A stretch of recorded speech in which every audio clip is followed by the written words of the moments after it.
Good morning, everyone. I am at the office, John Boy Media Studios. So, a lot of different technology. It was a well-oiled machine when I was doing this from home. I need people in the chat to just let me know how the audio is. I'm running the air conditioner, which we're testing if I need to turn that off as I go. If you guys can hear it in the background or if the mics don't pick it up. Whoa. What the hell is this? Something I can hear myself playing back to me. What in the hell? All right. Some difficulties. Anyway, Facebook, we got Mornin in the UK. 5 a.m. wake up. Let's go. Oh, yeah. Morning from Indiana.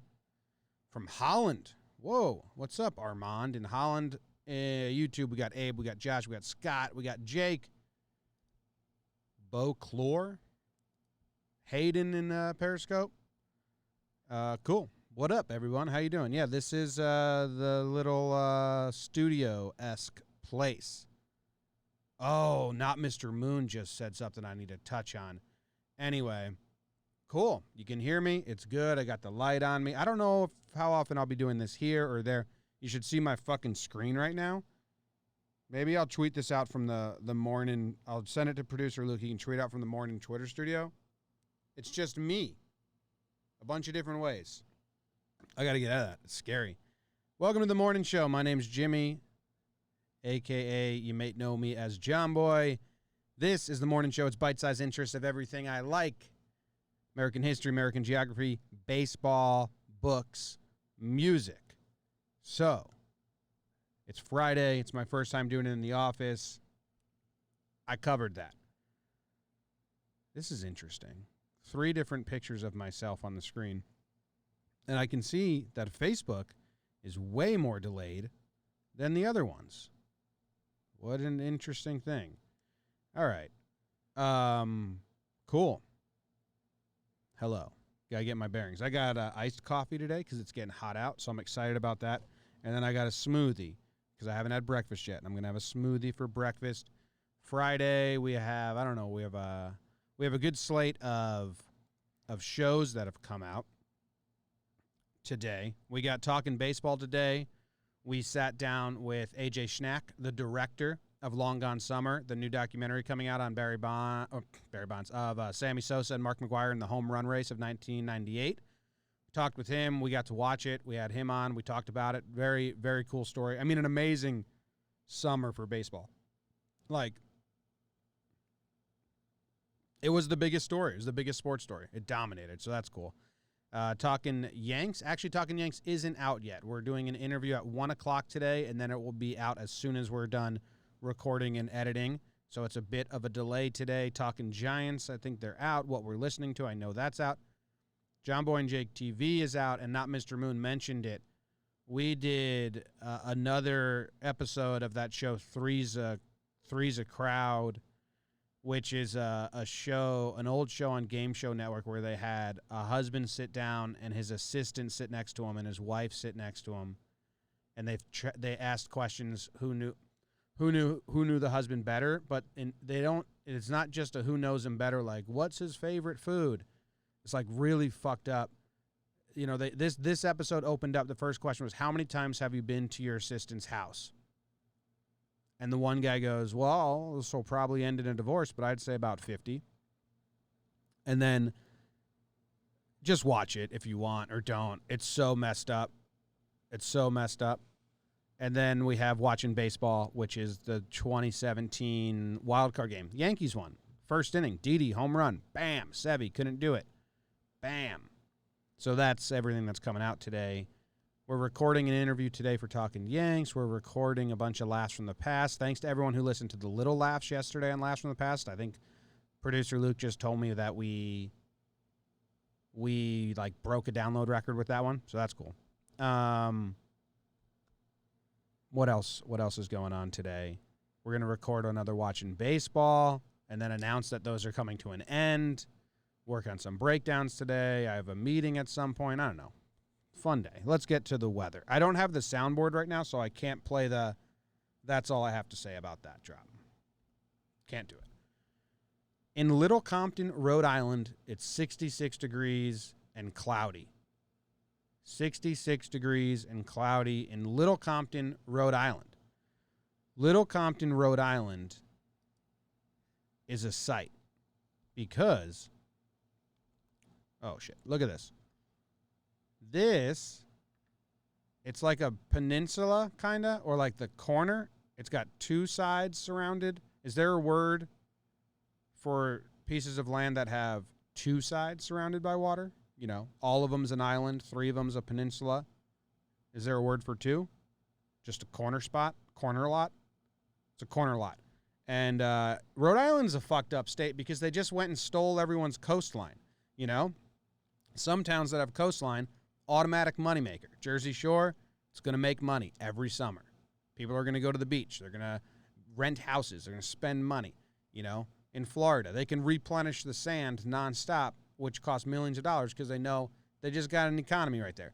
What Rhode Island did was genius. They just said, hey, Connecticut, Massachusetts, we're going to steal all your fucking oceanfront land. And we're just going to grab that.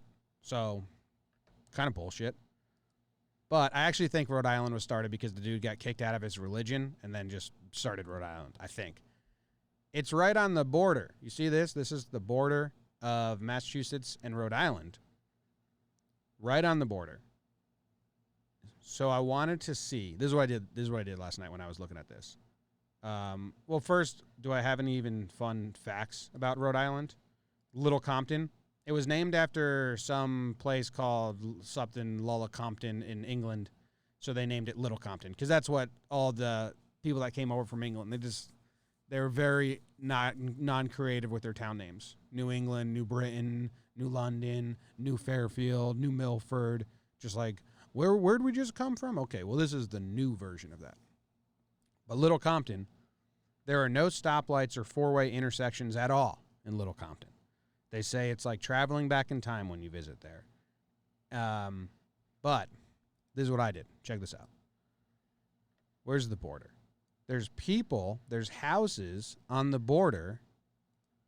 There's a house on the border somewhere. I was looking at, so this is the border, right?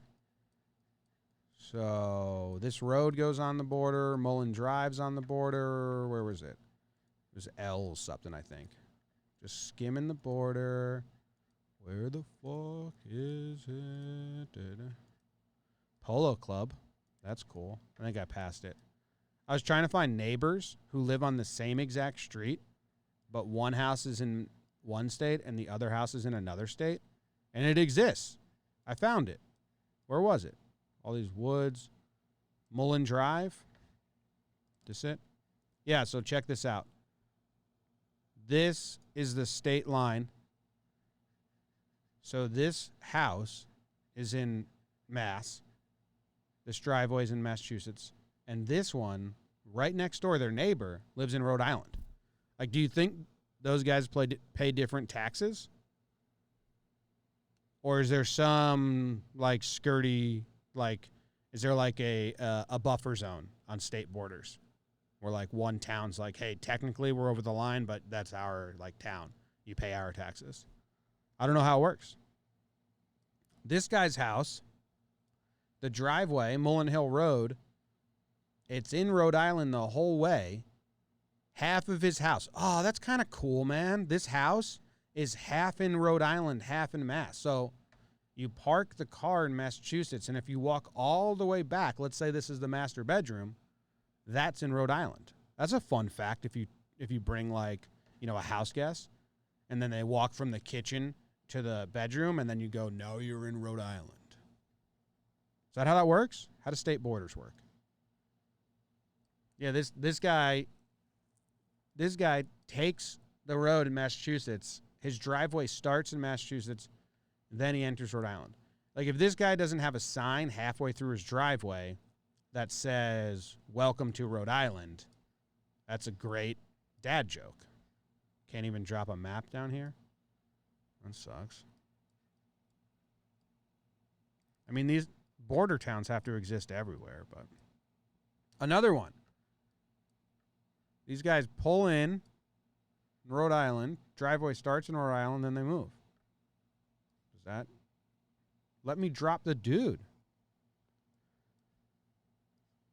They got Google Maps on boardwalks in Australia and walking paths in Central Park, but Lil Compton gets no love. Oh, this is cool. This little bay on Quicksand Pond is called The Gut. Let's go hang out at The Gut tonight. Quicksand Pond. Wonder if people have died.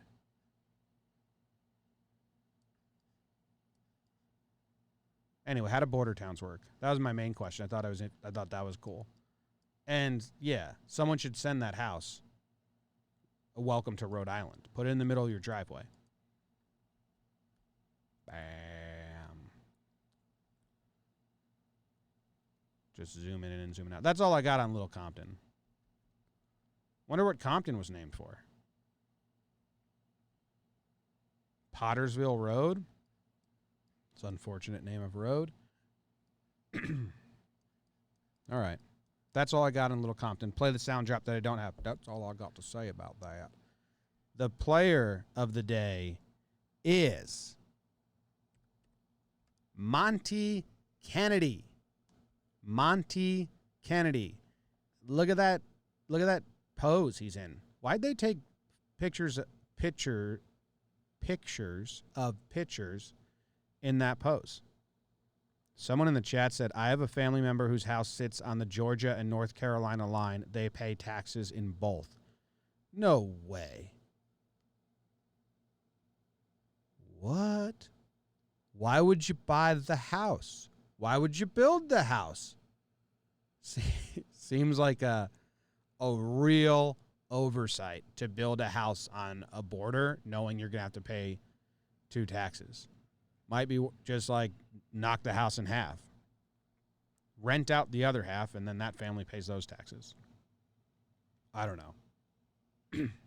All right, so anyway, Monty Kennedy. Monty Kennedy was a flamethrower. Like, dude threw hard. They said he threw incredibly fast, and he never had any time in the minors, I read, and because the war broke out. And in the war, he pitched in the Army base or the Navy or the Air Force. And he was fucking, like, lights out. Really good. And he was playing against other big leaguers and professional baseball players. He never saw action. So he just hung out at the base and played baseball. So when he came back, they heard about how good he was in the war. And they were like, let's just have this kid join the team. So he didn't get a lot of professional innings in the minor leagues, and they say he wasn't fine-tuned enough because if you look at his baseball reference, the first year he led the league in walks with 116 walks. There's some mean quotes about this dude, Monty Kennedy. He did pitch in the World Series against the Yankees, and I think Yogi Berra hit a home run off him. Pitching, postseason, Monty Kennedy, born May 11th, 1922. Where's it on screen for you guys? So he pitched against the Yankees in 1951. He pitched in Game 4 and Game 5. In Game 4, he did pretty good. 2 strikeouts in the 1 inning. In Game 5, he did not do good. Yankees blew him out. And Monty Kennedy, he came in the top of the 4th. And where are we? Okay, top of the screen. He struck out Eddie Lapat. He walked Gene Woodling. Phil Rizzuto hits a 2-run homer off him. Yogi pops out. DiMaggio singles. Johnny Mize pops out. And that's all? Okay. So a 2-run homer by Phil. Sucks, Monty. If you go to his Sabre bio, there were some quotes that were rather unfavorable. One was just that he was a jinx. It was, let me fix the screen here. So, like, one quote was, where the fuck is it? There it is. So they said about him, Monty Kennedy, cool name. If Kennedy walked into any training camp with a mask on, so Corona times, let's say Corona times. If Kennedy walked into any training camp with a mask on and started throwing, the manager would hand him a fountain pen as soon as he let go with 2 or 3 pitches. But when he removed the mask, the skipper would wince. Not that Monty isn't a handsome chap, but he's a jinx. Tough quote. Like, you got all the talent in the world, dude. You're just jinxed. Not much you can do about that. Which, that sucks. This guy said,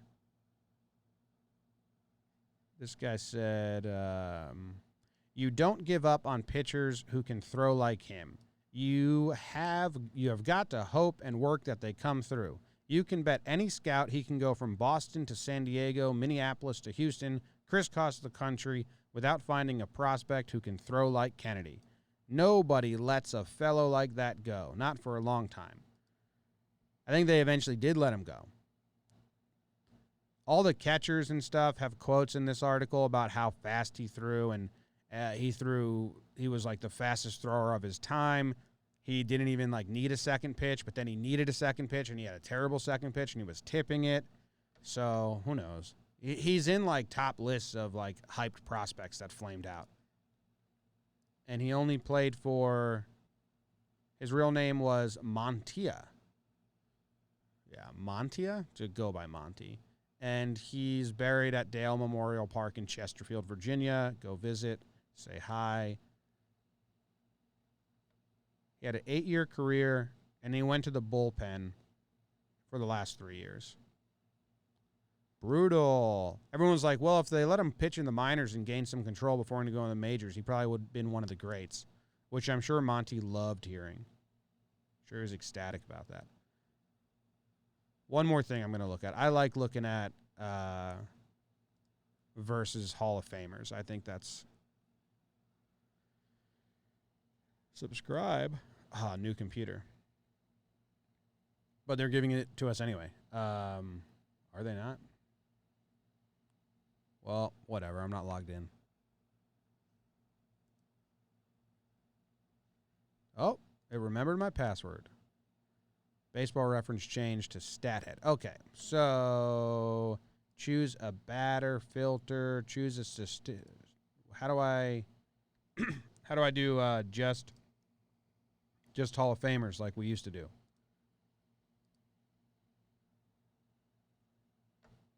The new Baseball Reference. Where's the Hall of Famer button? Motherfuckers. All right, guess we can't do that anymore. Sucks that I just told you guys how much I liked it. Stan Musial crushed Monty Kennedy. Same with Eno Slaughter. Peanuts Lowry. Pee Wee Reese. I love these damn names. Peanuts Lowry. Peanuts. What do you think Peanuts' real first name is? One-time All-Star. Peanuts Lowry. Real name Harry Lee. Harry Lee. How do you think he got his nickname Peanuts? This, I gotta know. Peanuts. Many of the popular Arrogang comedies were filmed there, and Peanuts occasionally appeared as an extra in them. His usual nickname came either from the fact that his grandfather described him as no bigger than a peanut, or because actress Thelma Todd reportedly... Where am I? Thelma Todd reportedly gained his good behavior by promising to buy him some peanuts. What? How do you not know? How do you not know why you call a guy Peanuts? Because his grandfather used to say he's no bigger than a peanut, which I bet he was. and Thelma Todd reportedly gained his good behavior by promising to buy him some peanuts. What? I feel like you got to know why you call a kid Peanuts. Stole 26 bases one year.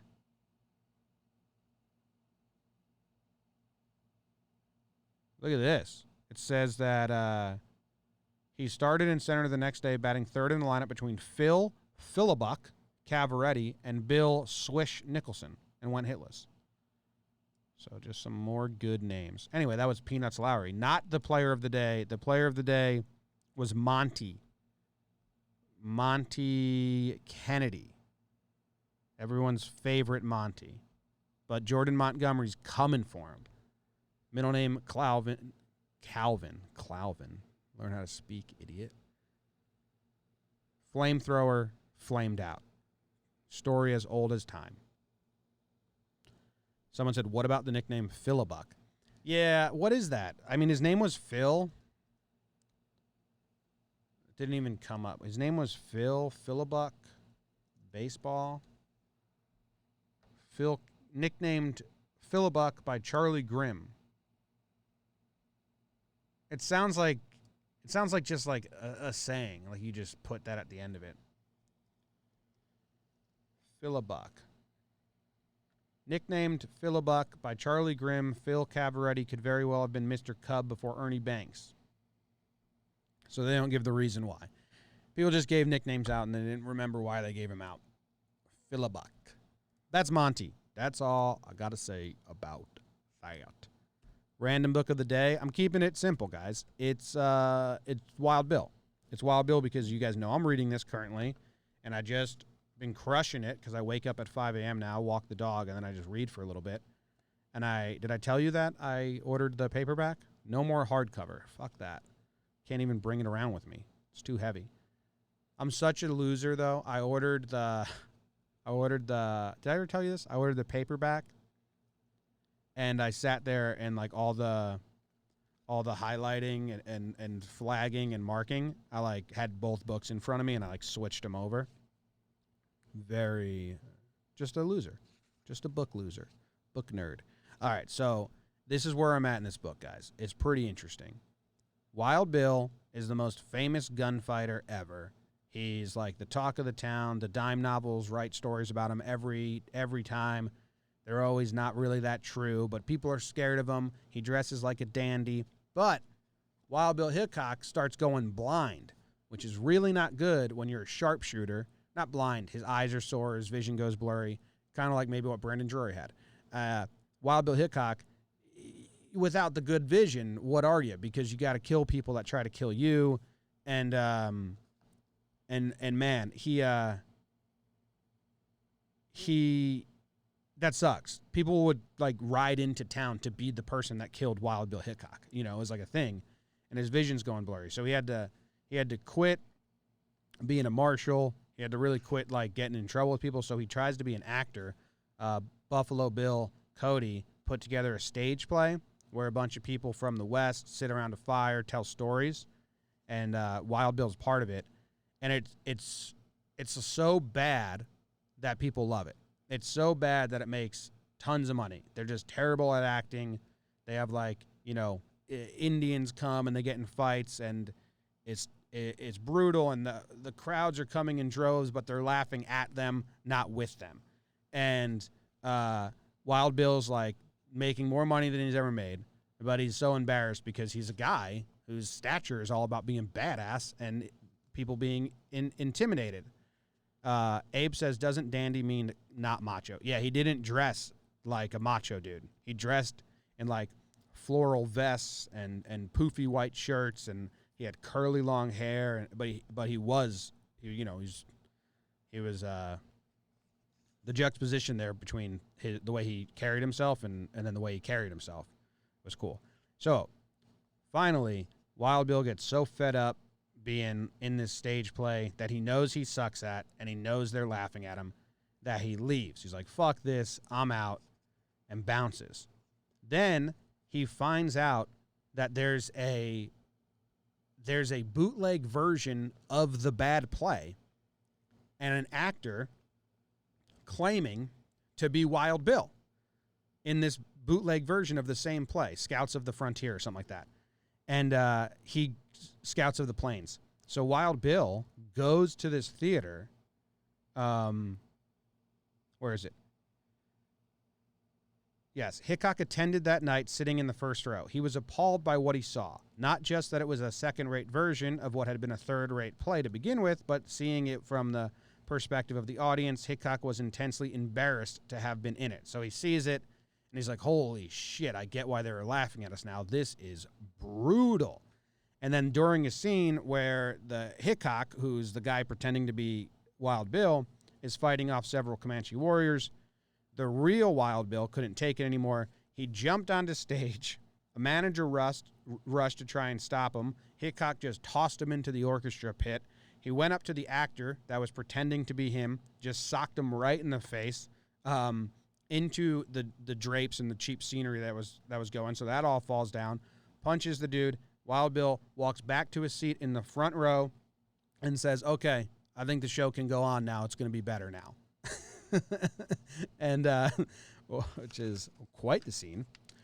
Imagine if you're the actor that's faking being Wild Bill, and then the real Wild Bill shows up. I mean, that's got to be scary. You got to be shitting yourself like, oh, fuck this dude. I'm pretending to be him, and he's the most feared guy. So then he punches you in the face, and you're like, okay, yeah, that's how that was going to go. So then the policeman who was at the show walked to the front row and was like, yo, Wild Bill, I got to arrest you. And Wild Bill said, you'll probably need help with that. So the policeman says, yeah, you're right. Okay, so he got another cop. So now there's two of them. And Wild Bill said, better get more help. So then the two of them were like, oh, shit. So they called the sheriff to come down. And the sheriff comes and goes, all right, now, Mr. Hickok, will you come with us? And he was like, yeah, sure. And he went to jail. And then they fined him $3. And then he never did show business again. Wild time in his life, I guess. I don't know. I just laugh thinking about that dude who's like, yeah, I got long hair. I can be Wild Bill, and plays him, and then Wild Bill shows up. What's that like? Like if you're a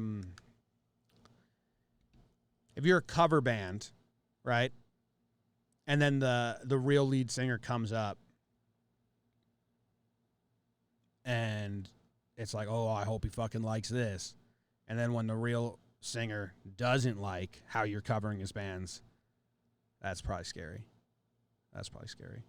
So that was Wild Bill, the Thespian. It didn't go that well. But I'm almost done. I'm at the point in the book where he's going to Deadwood, which is awesome because I love Deadwood. Well, it looks like this chapter he's going to go to Cheyenne, and then chapter after that, he's going to meet Calamity Jane, which means he's going to Deadwood soon. Yeah, so excited about finishing this. Almost done. But, dude, Tom Clavin writes history really well. Interesting. Cool. Happy Abner Doubleday. We did a whole Last from the Past episode on Abner Doubleday. And I don't know if you guys knew the true story about Abner Doubleday, but he did not invent baseball at all. And he's credited with inventing baseball, which is kind of funny. It's a really weird story. A magazine asked people, hey, do you know what's the earliest memory you have of the sport of baseball? Because we want to find out how it got invented. And some guy named Abner in Colorado, Abner Doubleday's dead at this time when they asked this question. Some guy in Colorado named Abner as well, Team Abner, wrote back to the magazine and said, it was invented by Abner Doubleday, who did a lot of cool shit in his life. Like in the war and stuff. He didn't invent baseball, but this crazy dude in Colorado who actually went to like a psych ward and had electroshock therapy and was a drunk and stuff, just wrote into a magazine and was like, oh, it was Abner Doubleday who invented the great game of baseball. And the magazine was like, Abner Doubleday, the war hero? Oh, that is awesome. So then they just wrote that Abner Doubleday invented baseball, but like, he didn't. Not even a little bit, did he? He didn't even like baseball, I think, is what we read. Well, anyway, that's an abridged version. We did the entire story on Laughs from the Past, and it was like, what? They just create. I have too much stuff in my pocket. Look at this. Too much stuff. Want it all out. So yeah, Abner Doubleday. It's Happy Abner Doubleday Day. If Abner Doubleday was alive, he'd be like, well, I didn't invent baseball, but you can celebrate all the other shit I did. So let's celebrate Abner. What did he do? He was an officer in the United States Army. He was, he fought at Gettysburg and all that stuff. So let's just celebrate that. Dude didn't invent baseball. He just had a bunch of Abners trying to. I wonder what they say on Wikipedia. Although Doubleday achieved minor fame as a competent combat general, he is more widely known as the supposed inventor of the game of baseball. Yeah, but he's not. He's not. Despite the lack of solid evidence linking Doubleday to the origins of baseball, Cooperstown, New York became the new home of what? Oh, producer Luke came in because he's also producer on Last Fast. He invented the railway, the San Francisco, like, trolleys. Yeah. Okay, I think that's what it was. Let me see.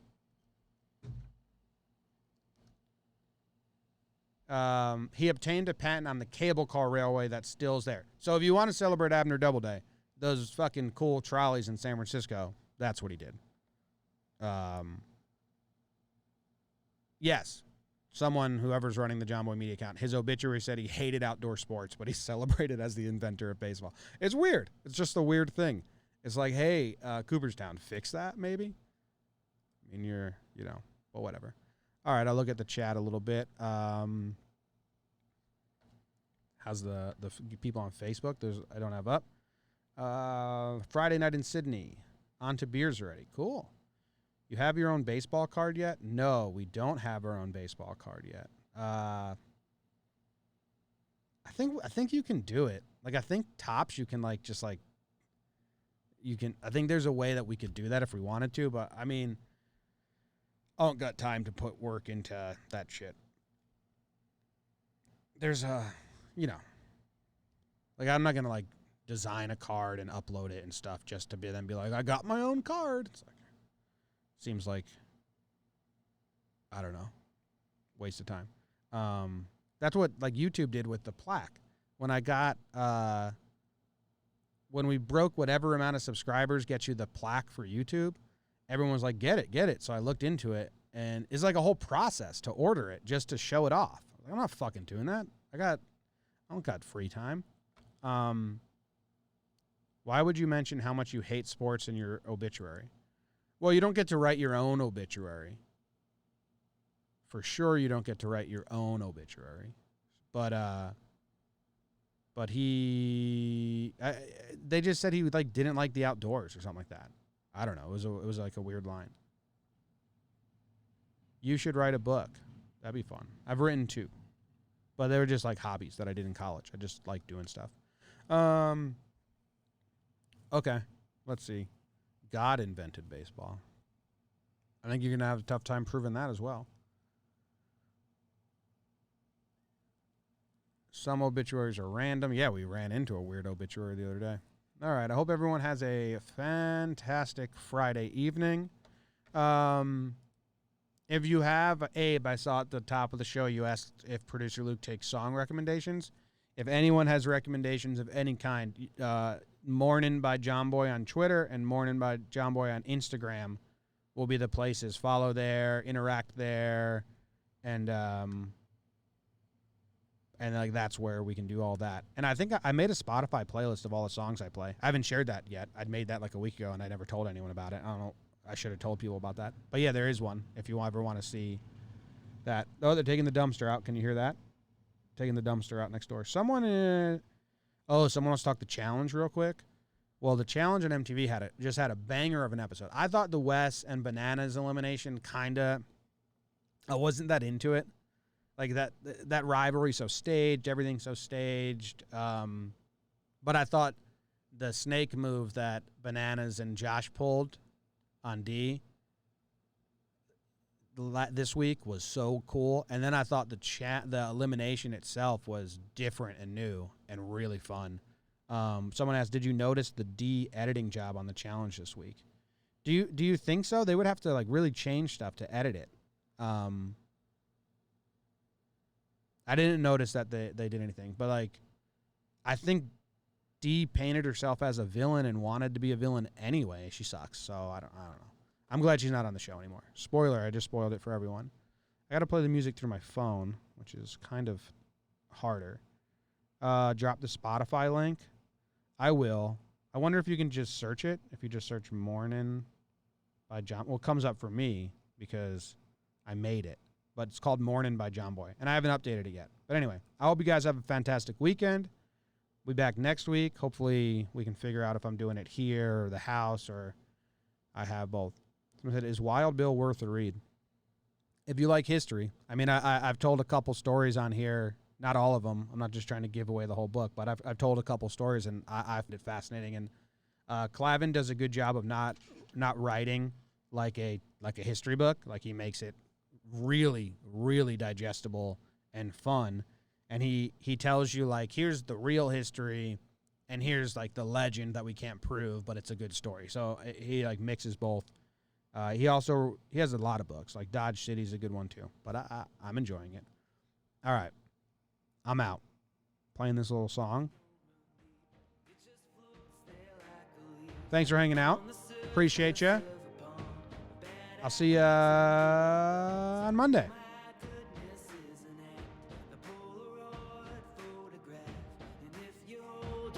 Just right. You find an old trick